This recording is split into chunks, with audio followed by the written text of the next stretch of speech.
Let us now begin in Allah's blessed name. What is the Khilafah? The Khilafah is state and government in Islam. What is Islam? The definition of Islam is submission to Allah. What is submission to Allah? Submission to Allah is submission to Allah as Al-Malik. In some translations in English you find Malik as king. No. We don't want that translation tonight. We're dealing with political terminology here tonight. And so Al-Malik is the sovereign. Now that's a word you'll understand. Sovereign. Lahul Mulk, sovereignty belongs to him. And so to submit to Allah in Islam is to submit to Allah as sovereign, who possesses sovereignty. To submit to anyone else as sovereign, to declare that anyone else possesses sovereignty, is to say goodbye to Allah. Did you hear that? To submit to Allah is to submit to Allah as Al-Akbar.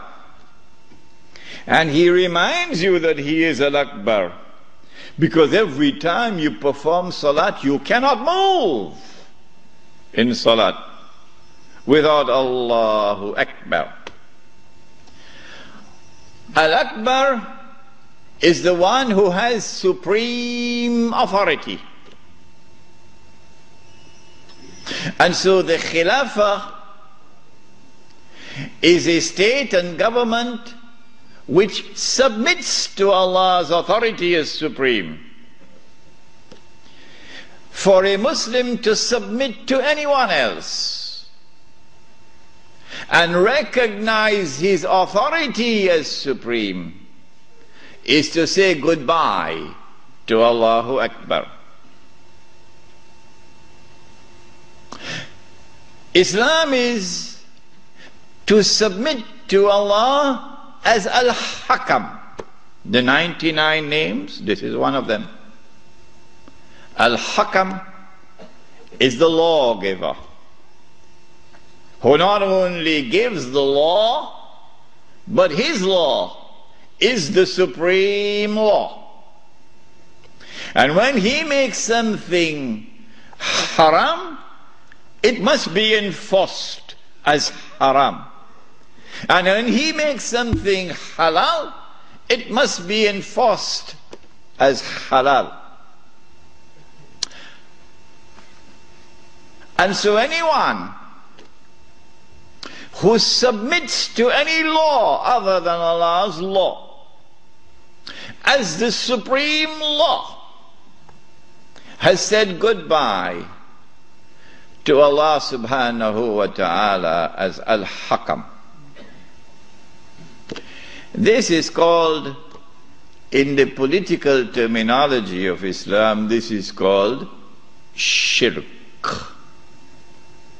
When Fir'aun declared, and of course everyone knows what Fir'aun said, Ana Rabbukumul A'la, I am the one who is sovereign. I possess sovereignty. That was shirk. When he declared, Ana Rabbukumul A'la, I am the one who possesses supreme authority, that was shirk. When he declared, Ana Rabbukumul A'la, my law is the supreme law in the land of Egypt, that was shirk.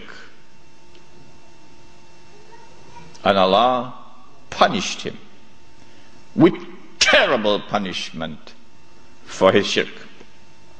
This then was the Khilafah, a system of state and government in which Muslims could submit to Allah subhanahu wa ta'ala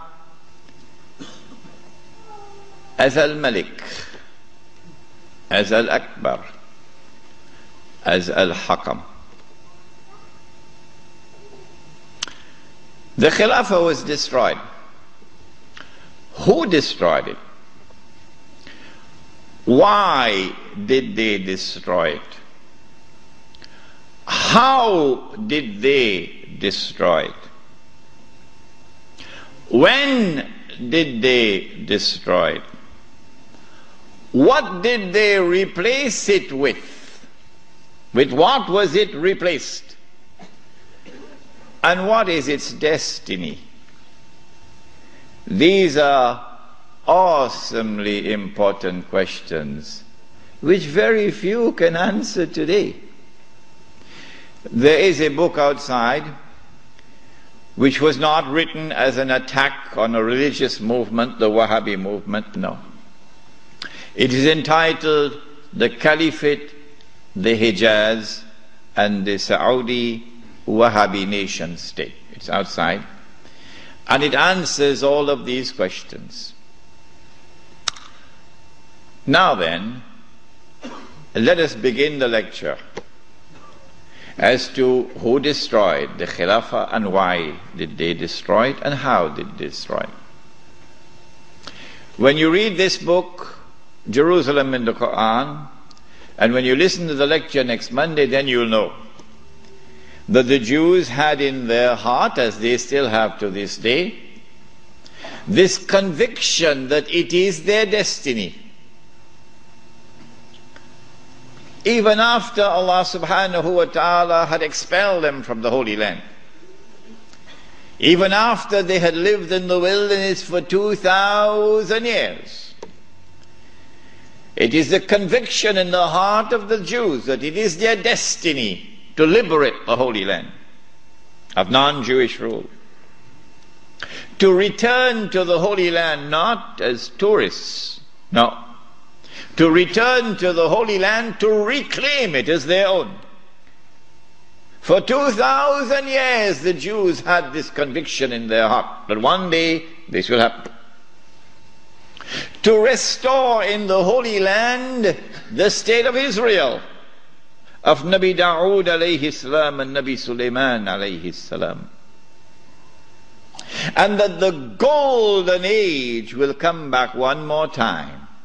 The golden age when that state of Israel, of Nabi Dawood alayhi salam and Nabi Sulaiman alayhi salam, was the ruling state in the world. That age will come back one more time. And so the state of Israel, when it is restored, will eventually become the ruling state in the world. This was the conviction of the Jews. You and I, from the Quran and from the Sunnah, from the Hadith of the Prophet ﷺ, we would know about the magnificent deception of Al-Masih al-Dajjal, who liberates the Holy Land in 1919, liberates the Holy Land of non-Jewish rule, who brings the Jews back to the Holy Land not as tourists but to reclaim it as their own between 1919 and 1948, who restores a state of Israel in the Holy Land in 1948 and convinces the one-eyed Jews that this is the Israel of Nabi Dawood alayhi salam and Nabi Sulaiman alayhi salam. But of course it is not, it is an impostor. But they accept it and they embrace it. And that this Israel is about to become the ruling state in the world, replacing the United States of America. Those who differ with me, who say, well, we never read this in our books, where did he get this from? This must be false. My answer to them is just wait and see. Just wait and see. If this is to be accomplished, and the golden age of the Jews is to return one more time, and they are to rule the world, how will they do it? They will need globalization to bring all of mankind together as one global society. And they need to demolish the Ottoman Islamic Empire, which stands in their way. And they will have to demolish the institution of the Khilafah, which is the head of Islam. If you can cut off the head, then you can paralyze the body. And so the attack is now launched to cut off the head, the Khilafah.